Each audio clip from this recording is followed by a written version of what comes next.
పూరా local. Welcome to పూరా local. హైదరాబాద్లో డీజేల వ్యవహారంపై అన్ని వర్గాల ప్రజల నుంచి అభ్యంతరాలు వ్యక్తమవుతున్నాయి. అన్ని రాజకీయ పార్టీల నేతలతో పాటు మత పెద్దల నుంచి కూడా ఫిర్యాదులు అందడంతో హైదరాబాద్ పోలీసులు అలర్ట్ అయ్యారు.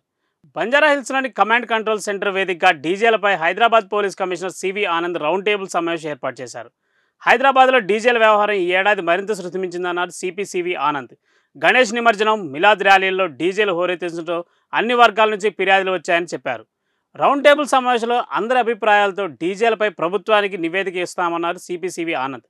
ఇదిలా ఉంటే పలు ర్యాలీల్లో విపరీతమైన డీజే సౌండ్లు, టపాసులు వాడకం పెరిగిన నేపథ్యంలో అన్ని వర్గాల ప్రజల నుంచి అభ్యంతరాలు వ్యక్తమవుతున్నాయి. ఈ నేపథ్యంలోనే దీనిపై సిపి ఆనంద్ ప్రత్యేకంగా సమావేశం ఏర్పాటు చేశారు. బంజారాహిల్స్లోని కమాండ్ కంట్రోల్ సెంటర్లో ఈ రౌండ్ టేబుల్ మీటింగ్ జరిగింది. రాత్రి 10 గంటల నుంచి ఉదయం 6 గంటల వరకు లౌడ్ స్పీకర్ల వినియోగాన్ని గతంలోనే నిషేధించారు. ఇక డీజేల విషయంలో నిబంధనల ఉల్లంఘన జరుగుతోంది.